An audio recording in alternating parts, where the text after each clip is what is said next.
Hello students, क्या आपको पता है कि क्लास 10th में सबसे ज्यादा क्वेश्चन किस टॉपिक से आएंगे? और वो टॉपिक है फिजिक्स का लाइट।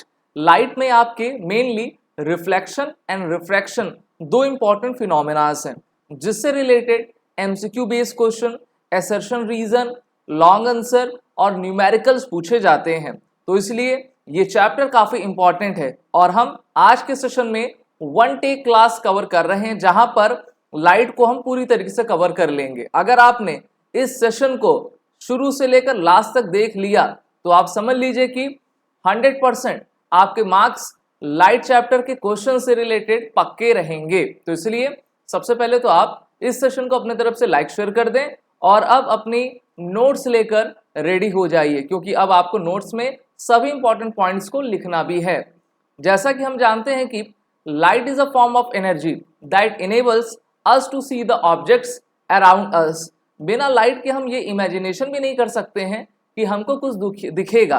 अगर हमारे पास आंख भी रहेगी और लाइट नहीं रहेगी तो हम अंधे ही कहे जाएंगे। Without light we can not see the object.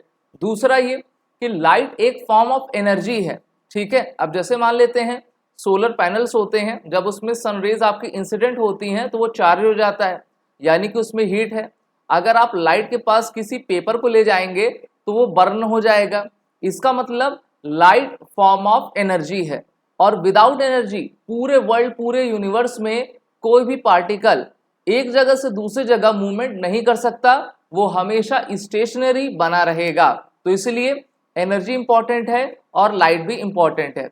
हमें ये पता है कि लाइट हमेशा एक स्ट्रेट लाइन में आपकी ट्रेवल करती है and shows many fascinating phenomena such as reflection, refraction, dispersion, scattering, etc. अब चलिए अब आते हैं रिफ्लेक्शन ऑफ लाइट पर। तो मेरे ख्याल से आपने क्लास 9th में, क्लास 8th में थोड़ी बहुत चीज़ें इसके बारे में जानी होंगी।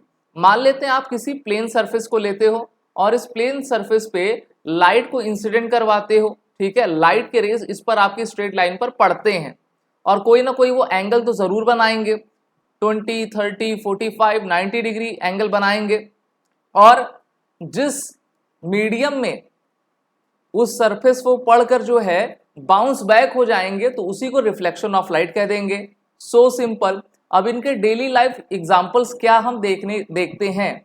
सो seeing image in the mirror, जब भी प्लेन मिरर में हम अपना रिफ्लेक्शन देखते हैं तो वो रिफ्लेक्शन ही होता है।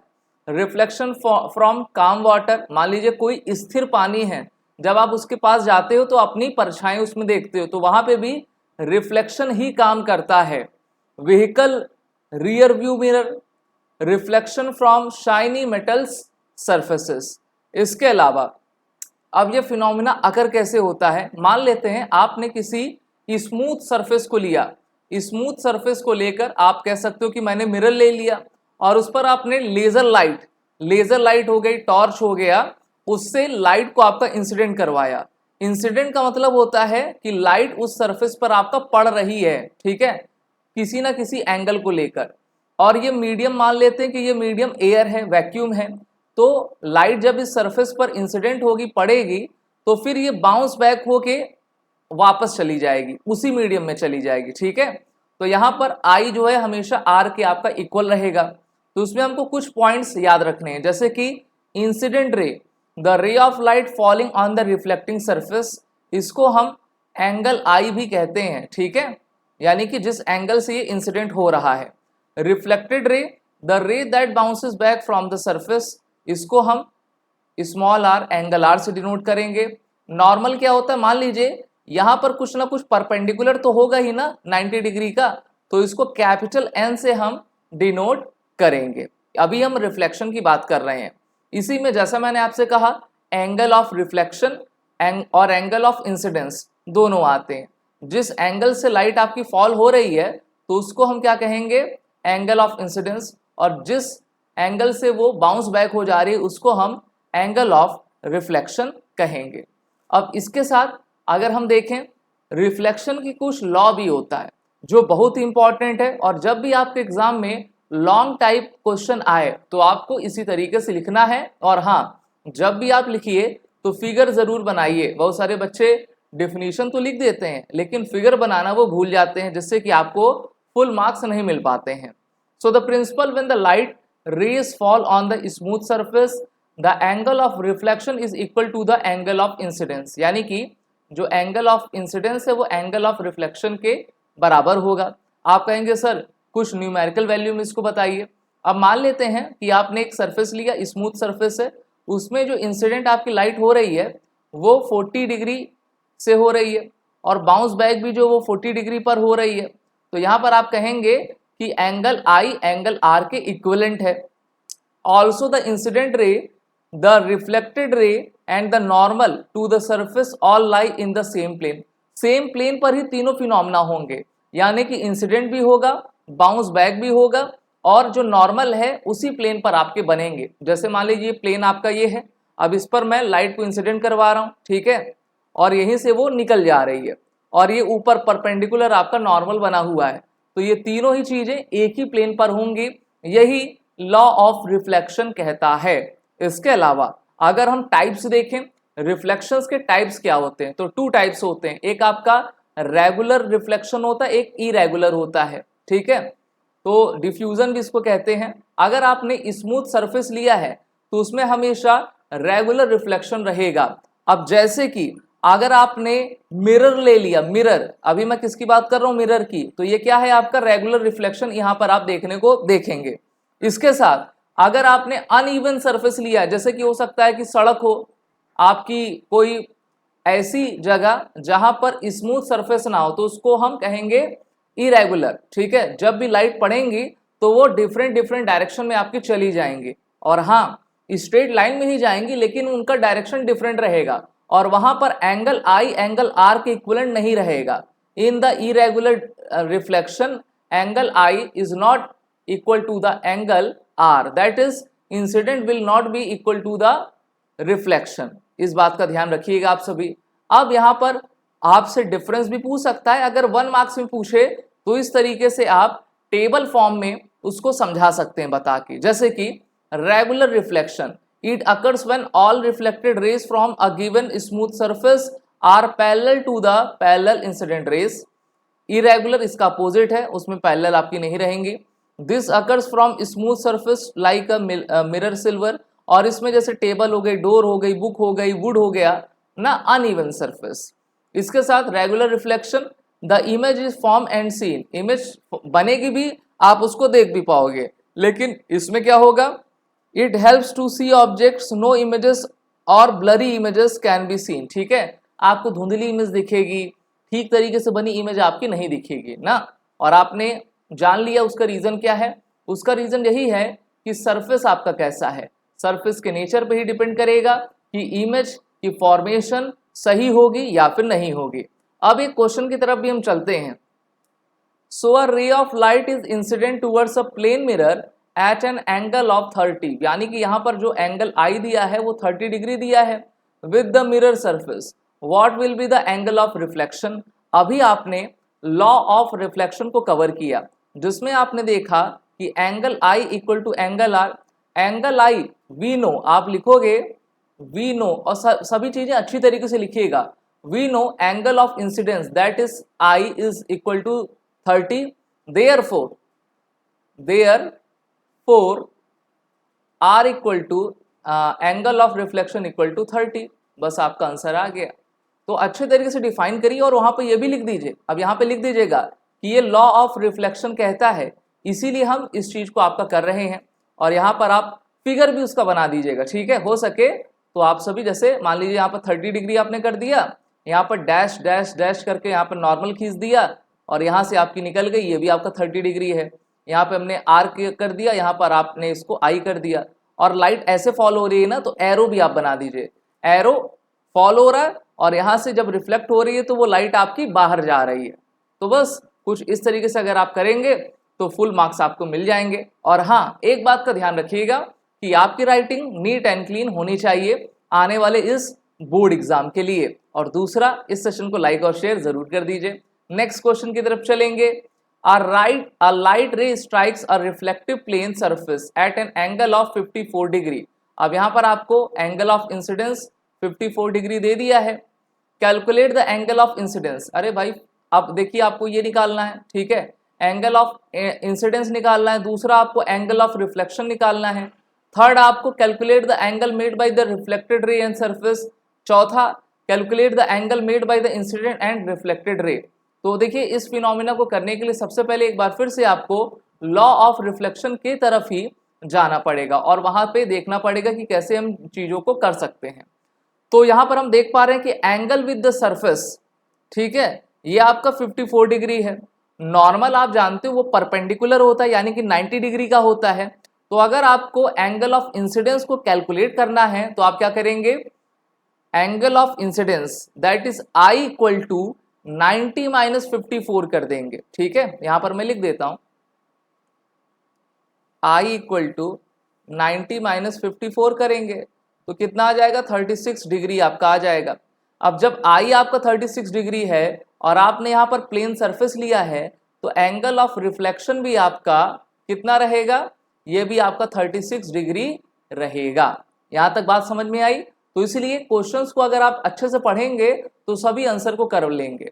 अब जो नेक्स्ट क्वेश्चन है, calculate the angle made bye reflected ray and the surface. तो देखिए अब यहां पर आप क्या करिए, 90 माइनस आर करिए, आर की वैल्यू अभी आपको मिल गई है 36, तो 90 माइनस 36 जब आप करेंगे तो आपको 54 मिलेगा।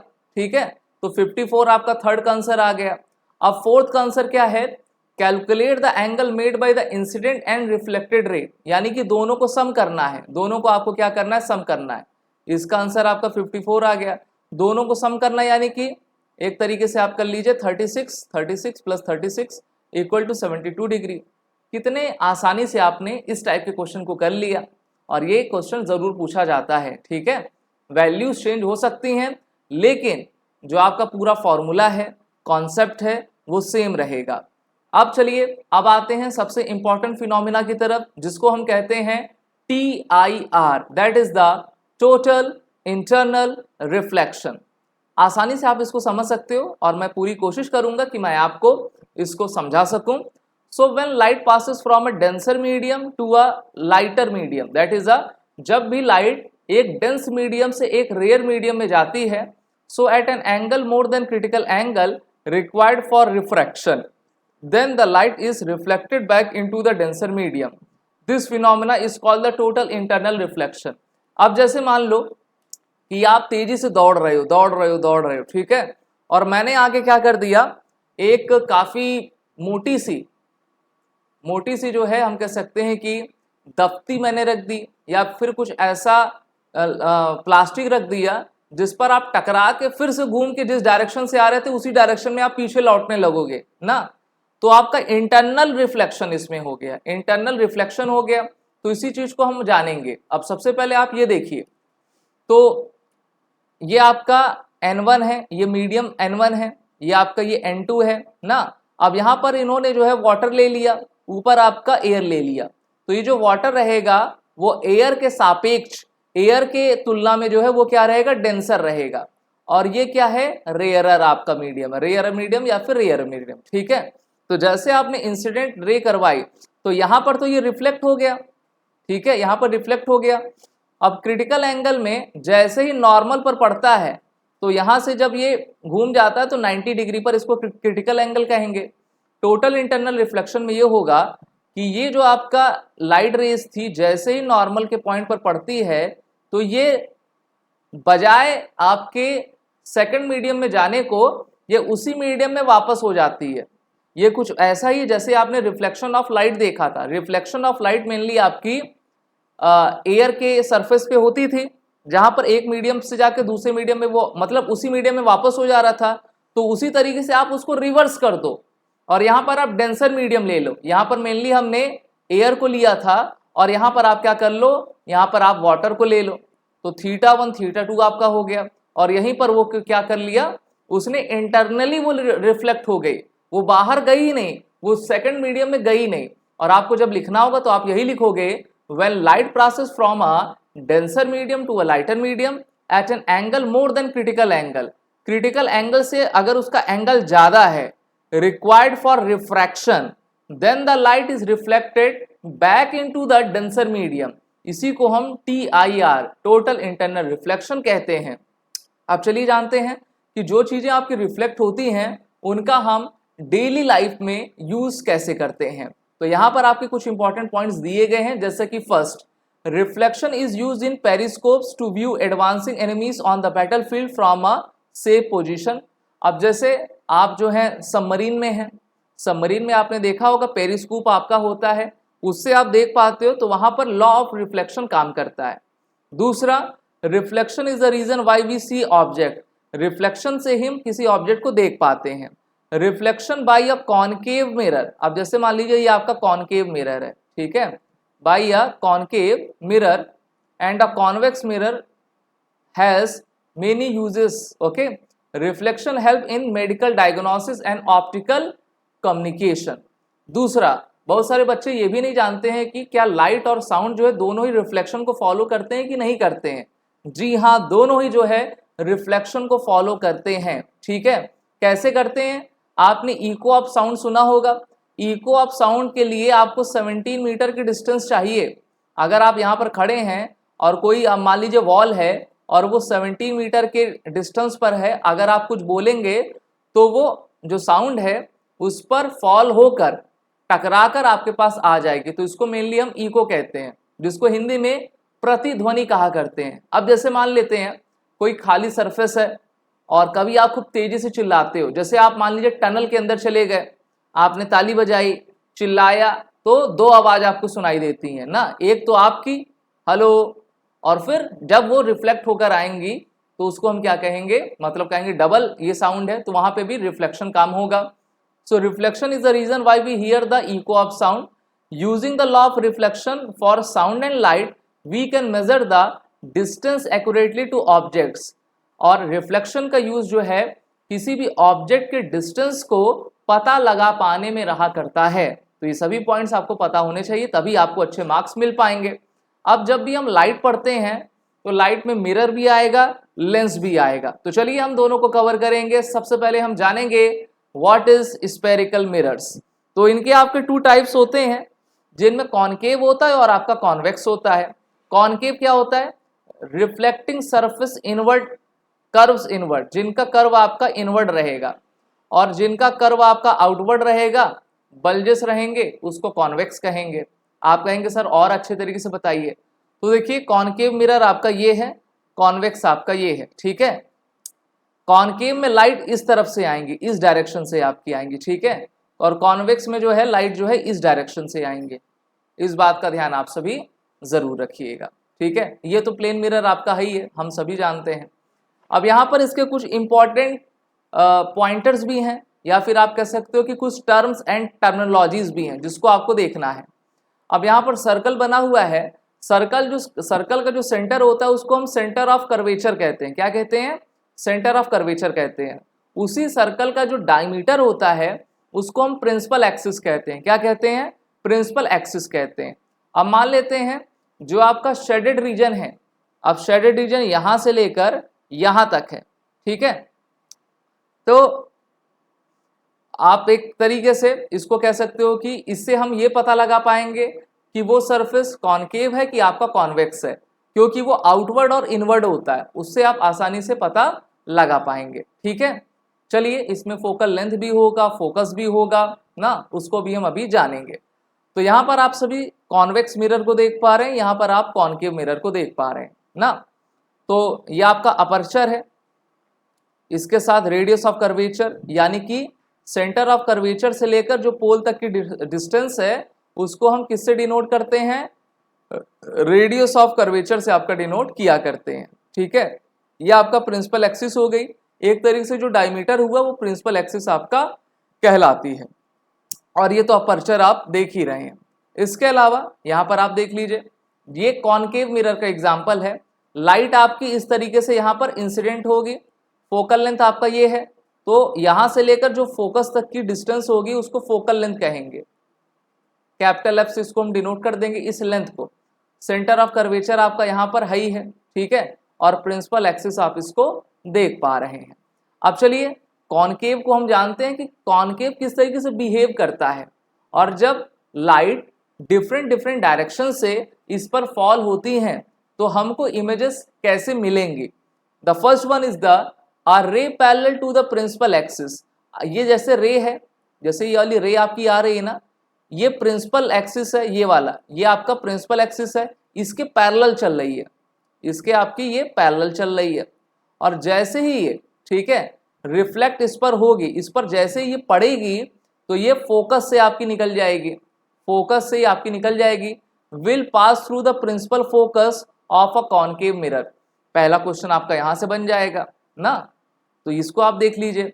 दूसरा, मान लीजिए अगर आपकी लाइट जो है फोकस से चल रही है, फोकस से ट्रेवल कर रही है, तो इसी का जस्ट अपोजिट हो जाएगा, तो ये बैकवर्ड डायरेक्शन में जाएगी और प्रिंसिपल फोकस के पैरेलल रहेगी। यहां पर लिखा भी हुआ है a ray which is passing through the principal focus of a concave mirror after reflection will emerge parallel to the principal axis, यानी कि जस्ट अपोजिट उसका है।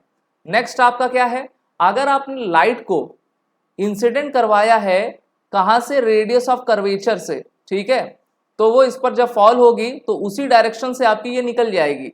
जैसे लॉ ऑफ रिफ्लेक्शन में आपने एक फिनोमिना देखा होगा कि जो ये आपका नॉर्मल होता है, अगर आप लाइट को एकदम 90 डिग्री करेंगे तो वो उसका रिफ्लेक्शन नहीं होगा, वो उसी डायरेक्शन में आपकी वापस चली जाएगी। समझ में आया? और वहां पर उसका एंगल आई एंगल आर एक तरीके से इंसिडेंट जो है वो 0 डिग्री रहेगा। इस बात का आपको ध्यान रखना है। फिर नेक्स्ट आपका क्या है, मान लेते हैं कि आपकी जो रे ऑफ लाइट है वो सीधा प्रिंसिपल एक्सिस के इस मेन पॉइंट पर जाकर टकराती है, ठीक है, तो ये आपकी ये निकल जाएगी और यहां पर आप कहोगे कि एंगल आई एंगल आर के बराबर होगा। So a ray incident obliquely to the principal axis towards the point pole of a mirror on the concave mirror is reflected obliquely. The incident and reflected rays follow the law of reflection, ठीक है, जिसमें angle I angle R के equivalent रहेगा। अब यहाँ पर आपको image formation tabular data को जरूर देखना है, आपकी बुक में भी ये दिया गया है और यहीं से क्वेश्चन आपके एग्जाम में पूछा जाएगा, ठीक है। इसको एक बार आप सभी पढ़ लीजिएगा और हाँ, अपने से आप प्रैक्टिस करिए कि आप इनकी इमेजेस बना सकें। जैसे कि अगर मान लीजिए जो ऑब्जेक्ट है उसकी पोजीशन कहीं दूर, जैसे ये कॉनकेव मिरर है और कहीं दूर, मान लीजिए कहीं दूर यहाँ पर है, कोई इनफाइनाइट पोजीशन यहाँ पर ऑब्जेक्ट आपका रखा हुआ है, ठीक है। पोजीशन ऑफ द इमेज इसकी कहां पर बनेगी, एट फोकस एफ पर बनेगी। जैसे मान लेते हैं यहां पर ये कहां गया, ये फोकस एफ है तो यहां पर बनेगी, ठीक है। इमेज का साइज क्या रहेगा, हाईली डिमिनिश्ड, बहुत ही छोटा रहेगा और पॉइंटेड साइज का रहेगा ना, क्योंकि ये यहां पर पड़ी और यहां से निकल गई, ठीक है, तो बहुत ही छोटा रहेगा। नेचर क्या रहेगा, nature of the image inverted and real, invert यानी कि उल्टी रहेगी लेकिन रियल रहेगी। इसी के साथ अगर सी सेंटर ऑफ कर्वेचर के बियॉन्ड है, मान लेते हैं सी यहाँ पर है, ऑब्जेक्ट आपका यहाँ पर है, यहाँ पर हो रहा है, तो ये जो आपका बनेगा, ठीक है, position of the image F और सी के बीच में रहेगी, कहीं यहाँ पर रहेगी, ओके, और ये काफी छोटा रहेगा, इन्वर्टेड एंड रियल रहेगा। तो इसी तरीके से इमेज फॉर्मेशन को आपको समझना है और जितना इमेजिनेशन आप कर सकोगे आपके लिए वो इतना इंपॉर्टेंट है, ठीक है। आप बुक को भी पढ़िए, इस सेशन को भी देखिए, अपनी खुद की नोट्स बनाइए, उसको रिवाइज करिए, उसके न्यूमेरिकल्स को लगाइए, उसके एक्सरसाइज को लगाइए, प्रीवियस ईयर क्वेश्चंस को देखिए, तब जाकर किसी चैप्टर को हम कंप्लीट करते हैं। कंप्लीट किसी एक वीडियो से नहीं होता है, कंप्लीट सिर्फ बुक पढ़ने से नहीं होता है, कंप्लीट लगातार उसके पीछे लगे रहने से होता है ना, तभी आपके अंदर कॉन्फिडेंस जगेगा कि हाँ अब हम इसको कर ले रहे हैं। ट्रिक्स क्या है अगर आपको याद करना है, अगर जो ऑब्जेक्ट है बियॉन्ड सी है तो आपका जो इमेज रहेगा सी एफ के बीच में बनेगा। अगर ऑब्जेक्ट सी एफ के बीच में है, सेंटर ऑफ कर्वेचर और फोकस के, तो जो आपका इमेज रहेगा वो बियॉन्ड सी के बनेगा। बस एक को याद रख लेंगे तो दूसरा उसका जस्ट अपोजिट रहता है, बस इसमें इतना है। कॉनकेव मिरर का यूज कहाँ पर है, शेविंग मिरर में, जैसे हम शेव करते हैं ना, छोटा सा मिरर हम रखते हैं, dentist mirror, solar furnace, headlights of the vehicles, reflectors in torches, यहाँ से भी क्वेश्चंस आपके आ सकते हैं, तो इसलिए हर एक छोटे से छोटे पॉइंट को काफी ध्यान से देखिए। अब चलिए जानते हैं न्यू कार्टेशियन साइन कन्वेंशन। जब भी हमको न्यूमेरिकल्स की तरफ आगे बढ़ना है तो हमें फोकस करना होगा साइन लॉ पर, मैथ में आपने देखा होगा, उसी तरीके से यहां पे भी है। अब जैसे ये आपका P और A मान लेते हैं कि हाइट ऑफ द ऑब्जेक्ट है, हाइट ऑफ द ऑब्जेक्ट हमेशा पॉजिटिव रहेगा, ठीक है, ऑलवेज पॉजिटिव, क्योंकि वो अपवर्ड्स डायरेक्शन में है। अगर मान लेते हैं कि उसका इमेज इनवर्ट्स है, इन्वर्टेड है, तो वो हमेशा माइनस में रहेगा। Just opposite, direction of incident light यहां से आएंगी, direction of towards the left, ये आपका ये माइनस में रहेगा, यानी कि पोल के अगर आप लेफ्ट जाएंगे तो आप माइनस में हो जाएंगे, और अगर उसके बियॉन्ड यानी कि पीछे चले जाएंगे, बिहाइंड द मिरर जाएंगे, तो distance travelled towards the right is always positive. तो इस बात का आपको ध्यान रखना है। और हमेशा ये देखिए जो ऑब्जेक्ट की डिस्टेंस होती है वो आप हमेशा जो है मेनली हम माइनस में ही लिया करते हैं। अब मिरर इक्वेशंस क्या है आपकी हैं, तो देखिए जो ऑब्जेक्ट रहता है उसकी हाइट को क्या स्मॉल एच से डिनोट करते हैं, और उसके इमेज की हाइट को एच डैश से हम डिनोट किया करते हैं। एच पॉजिटिव रहेगा, एच डैश आपका निगेटिव रहेगा अगर वो इन्वर्टेड है तो, ओके। यू की डिस्टेंस माइनस में होती है। तो यहाँ पर मिरर फॉर्मूला आप सभी देख लीजिए, और ये कॉनकेव और कॉन्वेक्स दोनों ही मिरर्स के लिए यूजफुल है, एप्लीकेबल है, जिसमें आप ये लिख सकते हो 1/u प्लस 1/v, दोनों ही स्मॉल में लिखोगे, इक्वल टू 1/f। f क्या है, फोकल लेंथ है, ठीक है, फोकस और प्रिंसिपल के बीच की। वहीं पर अगर आपको फोकल लेंथ निकालना है तो रेडियस ऑफ जो कर्वेचर है उसका आप हाफ कर लीजिए, तो आपको क्या निकल जाएगा, फोकल लेंथ आपको निकल कर सामने आ जाएगी। इसी तरीके से अगर आपको लीनियर मैग्निफिकेशन देखना है तो उसके फॉर्मूले के रूप में आप कह सकते हो कि m equal to H dash height of the image upon height of the object, और ये आपके किसके इक्वल होगा, distance of the image upon distance of the object के इक्वल रहेगा, ठीक है। तो मैग्निफिकेशन, इस फॉर्मूले से आप दो चीजें निकाल सकते हो। इसमें कहा गया है a negative sign for the value of magnification indicates that the image is real। अगर m की वैल्यू माइनस में आ गई तो इमेज रियल होगी, and a positive sign indicates image is virtual. कितना सिंपल है, कितना अच्छा है ना, तो आप इसको समझ सकते हैं। तो इस बात का आप सभी ध्यान जरूर दीजिए। अब चलिए क्वेश्चन की तरफ आएंगे। An object is found to be 5 centimetre in front of a concave mirror, okay. तो यानी कि u आपका दे दिया गया है -5 centimetre with a radius of curvature, radius of curvature आपका 15 है, 15 सेंटीमीटर है, तो फोकल लेंथ आपकी क्या होगी, r/2 होती है ना, r/2 होगी तो 15/2 आप करोगे तो ये आपका 7.5 आ जाएगा कि नहीं आ जाएगा। और अभी देखिए जो फोकल जैसे कॉनकेव मिरर में लेफ्ट जाएंगे तो हमेशा माइनस में होगा, तो इसको आप f को माइनस में ही रखेंगे, f को किस में रखेंगे, माइनस में रखेंगे। अब चलिए ये सब चीजें निकालनी है तो हमको फॉर्मूला लगाना पड़ेगा। मिरर का क्या होता है, 1/u, u ही है ना ये 1/u, और यहां पर आपने पढ़ा था plus 1/v plus 1/v equal to 1/f आपने पढ़ा।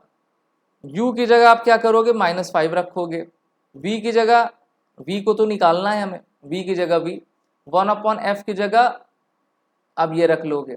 समझ में आ गई बात। तो इस बात का आप सभी ध्यान रखिए, और क्वेश्चंस को हमको किस तरीके से आगे ले जाना है इस पर भी आप ध्यान देते जाइए, तभी आप कुछ बेहतर कर पाओगे। और अपने से भी कोशिश करिए कि ज़्यादा से ज़्यादा क्वेश्चंस आप इसको कर सकोगे। अब चलिए जब इसको हम करेंगे तो रीअरेंज कर लेंगे। रीअरेंज करने पर हमको क्या मिलेगा कि जो 7.5 है, यानी कि आप 75 भी ले सकते हो और 5 को, तो जब आपका इसका एलसीएम निकालोगे तो कितना आ जाएगा, एलसीएम इसका 15 आ जाएगा, ठीक है। तो इसका आपको एलसीएम 15 आ जाएगा, तो आप कह सकते हो कि 1/v इसके साथ 1/-7.5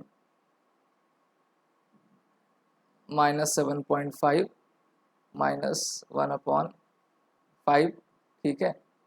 15 अगर आप करोगे तो 15 5 ये 2 + 3 आ गया।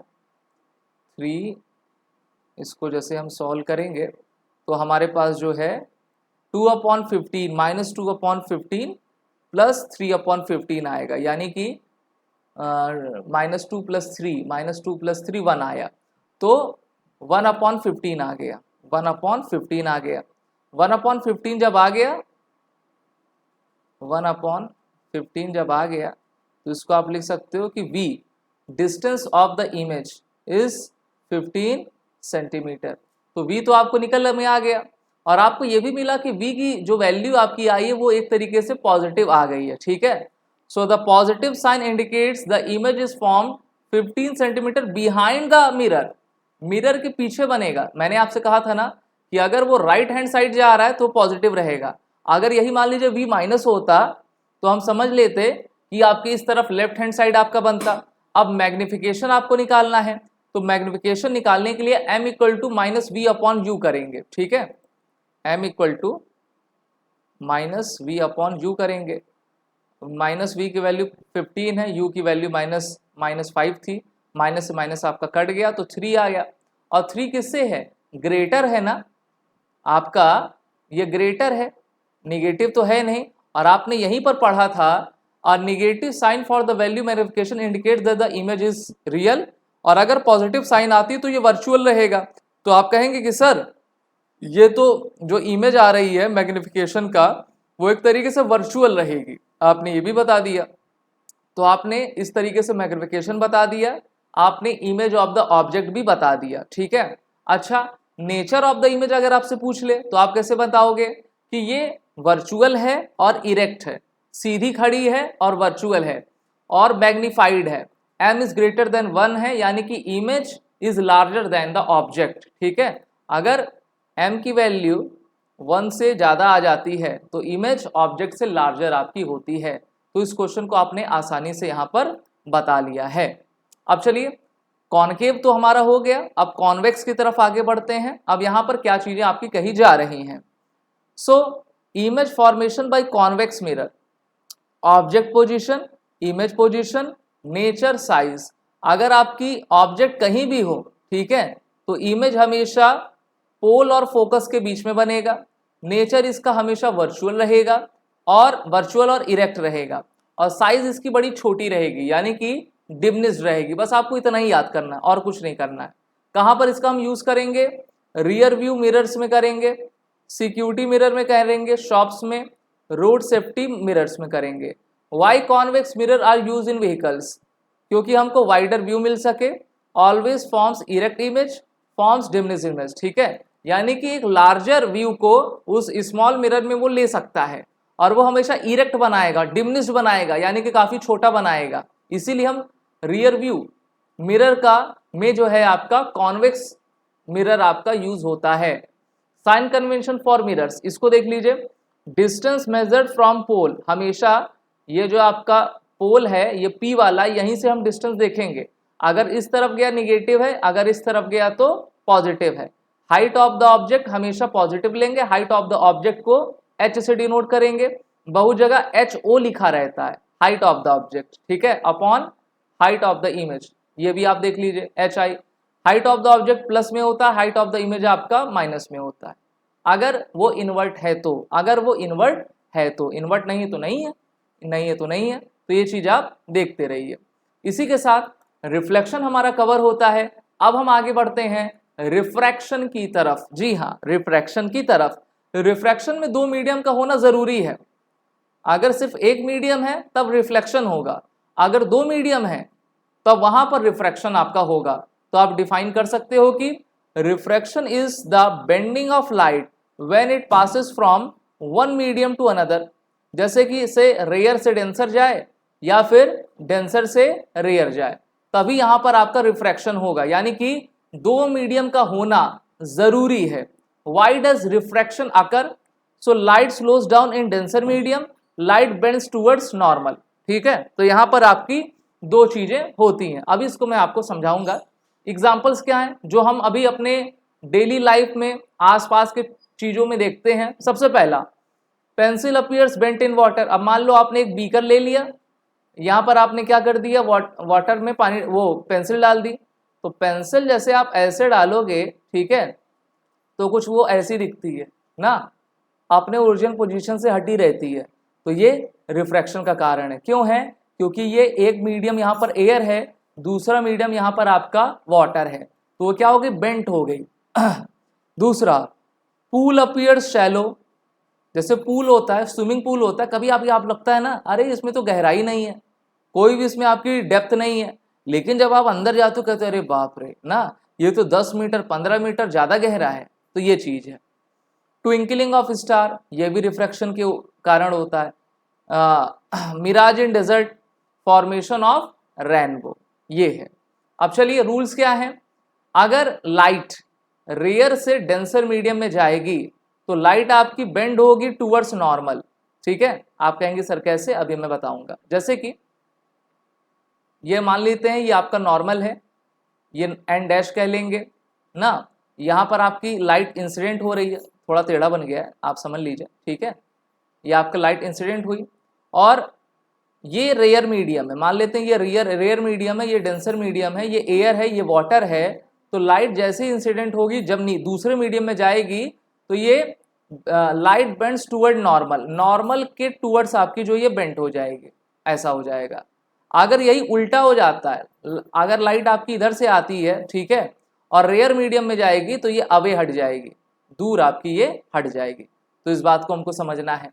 अब इसी में एक रिफ्रैक्टिव इंडेक्स भी आता है, वो होता क्या है?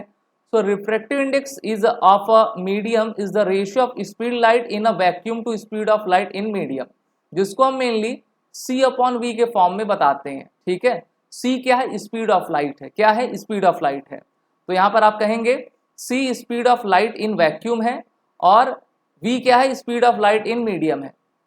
देखिए स्पीड है लाइट की, जहां पर C है 3 × 10⁸ मीटर पर सेकेंड है, और जब आप किसी भी मीडियम में जाएंगे, वो एयर हो सकता है, वो वाटर हो सकता है, वो ग्लास हो सकता है, ठीक है, वो चेंज होगा। तो आप इसको यहाँ पर लिख सकते हैं। ठीक है, और रिफ्रैक्टिव इंडेक्स को स्मॉल n से हम डिनोट करेंगे, तो इसको आप लिख सकते हो n/m = C/V। अब इससे भी आपके न्यूमेरिकल्स बनेंगे, तो आप बता लीजिएगा। इसी के साथ higher refractive index lower speed of light, जितना रिफ्रैक्टिव इंडेक्स यानी कि C/V की वैल्यू जितनी ज़्यादा होगी, उसका मतलब ये है कि स्पीड ऑफ लाइट उतनी स्लो है, और हाँ उसकी कोई यूनिट नहीं होती है। अब जैसे 3 × 10⁸ अपॉन 1.33 का डिवाइड आप देंगे तो जो वैल्यू आएगी, ठीक है, जो भी वैल्यू आएगी उसको किलोमीटर सेंटीमीटर में नहीं लिखेंगे, उसकी वो यूनिट लेस होता है। Diamond has very high refractive index, इसका मतलब क्या होगा? रिफ्रैक्टिव इंडेक्स जब इसका ज़्यादा होगा तो स्पीड ऑफ लाइट उसमें स्लो हो जाएगी। वाटर का रिफ्रैक्टिव इंडेक्स 1.33 और ग्लास का आपका 1.5 रहा करता है। और इस टेबल को आप सभी को याद करना है, क्योंकि यहीं से आपके एग्जाम में असेंडिंग डिसेंडिंग ऑर्डर के क्वेश्चंस पूछ लिए जाएंगे। अब कुछ हम important more to know, do you know के बारे में जानेंगे। इसमें कहा गया है कि the ability of a medium to refract light is also express in term of its optical density. Optical density has a definite connotation, it is not the same as mass density, यानी कि optical density mass density की तरह नहीं होता है। We have been using the terms rarer medium and the denser medium, it actually means optically rarer medium and optically denser medium. When can we say a medium is optically denser than other? In comparing two media, the one with the larger refractive index is optically denser. वही जैसे मैंने आपको बताई, अगर कोई जहां पर speed आपकी स्लो हो गई तो समझ लीजिए कि रिफ्रैक्टिव इंडेक्स उसका ज़्यादा है, और उसी के वाइस वर्सा आपकी बात कही गई है। अब इसी रिफ्रैक्शन में स्नेल्स लॉ भी आता है, मेरे ख्याल से आपने पढ़ा होगा, नहीं पढ़ा है तो चलिए पढ़ लेते हैं। So Snell law of reflection को फॉलो करता है और ये डिस्क्राइब करता है कि how light bends when it crosses the boundary between the two different materials. It establishes the ratio of sines of angle of incidence and refraction, यानी कि साइन आई और साइन आर के रेशियो को ये डिनोट करता है। It is equivalent to the reciprocal ratio of the indexes of refraction in those media। इस फॉर्मूले को आप सभी यहाँ पर देख सकते हैं, जिसको आप N1 क्या है? मीडियम है, फर्स्ट मीडियम, N2 क्या है? सेकंड मीडियम है, और यहाँ पर किस चीज का रेशियो दिया गया है, रेशियो आपका इंसिडेंस का और रिफ्लेक्शन का दिया गया है, ठीक है। और ये भी जो है लॉ ऑफ रिफ्लेक्शन को ही फॉलो करता है। चलिए स्फेरिकल लेंसेज की तरफ चलेंगे, जिसमें आपका कॉन्वेक्स और कॉनकेव लेंस आता है। कॉन्वेक्स क्या होता है, thicker at the centre and thinner at the edges, आप देख लीजिए कुछ ऐसा, इसको आपका कॉन्वेक्स कहेंगे। कॉनकेव्स ये आपका सेंटर पर थिनर रहेगा और थिकर, थोड़ा मैंने उल्टा तो नहीं बना दिया, चलिए देख लेते हैं। हाँ, ये आपका आप देख सकते हैं, ये दोनों आपके लेंसेस हैं, एक आपका कॉनकेव है, एक आपका कॉन्वेक्स है।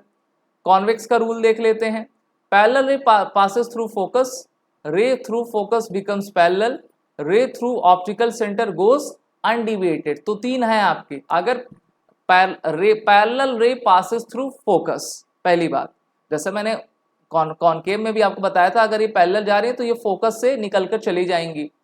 रे थ्रू फोकस बिकम्स पैरेलल, अगर इसी के उल्टा, अगर मान लीजिए ये फोकस से रे जाएंगे तो इसके पैरेलल हो जाएंगे।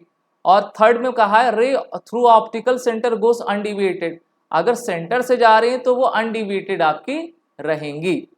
कॉन्वेक्स लेंस का यूज क्या है, मैग्नीफाइंग ग्लास, कैमरा, ह्यूमन आई, माइक्रोस्कोप और टेलीस्कोप में यूज करेंगे। इमेज फॉर्मेशन टेबल इसकी है, जिसको आपको लर्न जरूर करना है। जैसे कि अगर ऑब्जेक्ट की पोजीशन इन्फिनिटी पर है तो आपका जो इमेज रहेगा वो F2 पर फॉर्म होगा। अब जैसे कि होता है ये F1 है, ये C है, ठीक है, तो ये आपका F2 रहेगा, यहाँ पर आपका फॉर्म रहेगा, या यही आपका, इसको F2 भी आप कह सकते हैं, ठीक है। जितनी डिस्टेंस इसकी उतनी डिस्टेंस और आप ले लीजिए तो इसको आप F2 कह सकते हैं। नेचर रियल इन्वर्टेड, साइज आपकी हाईली डिमिनिश्ड, अगर बियॉन्ड 2F 2K आपके रहेगी तो ये F2 और 2F2 के बीच में आपकी बनेगी, इसका नेचर आपका रियल इन्वर्टेड रहेगा और साइज आपकी डिमिनिश्ड रहेगी। तो इस तरीके से आपको इसको देखना है। अगर आप कॉनकेव की बात कर लेते हैं तो इसमें अगर आप ऑब्जेक्ट की पोजीशन को कहीं भी रखें तो उसका इमेज O और F के बीच में बनेगा, नेचर इसका वर्चुअल इरेक्ट रहेगा और साइज इसकी हमेशा डिमिनिश्ड रहेगी। Uses of convex lens, concave lens, spectacles of myopia. अब यहाँ से क्वेश्चन आएगा, 100% क्वेश्चन आएगा कि जिस व्यक्ति को, if the person is suffering from the myopia then he और she will use which type of lens, तो आप कहेंगे कि कॉनकेव लेंस। कॉनकेव लेंस डोर वीवर में इसका यूज होगा, कैमरा में भी इसका यूज आपका देखा जाता है।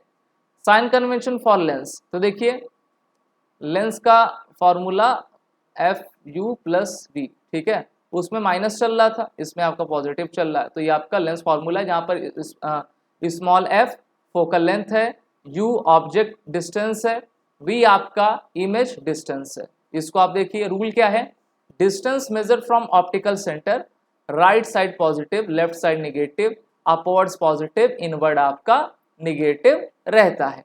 इसी तरीके से आप इसका मैग्निफिकेशन भी देख पाएंगे और समझ पाएंगे कि दोनों में डिफरेंस क्या है। पावर ऑफ लेंस से रिलेटेड क्वेश्चंस आपके एग्जाम में आते हैं, तो पावर ऑफ लेंस को कैपिटल P से डिनोट करते हैं और इसकी यूनिट आपकी डायोप्टर रहती है, और डायोप्टर को हमेशा D में लिखेंगे, डायोप्टर को हमेशा D में लिखेंगे, ठीक है, और इसको हमेशा मीटर में ही डिनोट करते हैं। तो आप कह सकते हो कि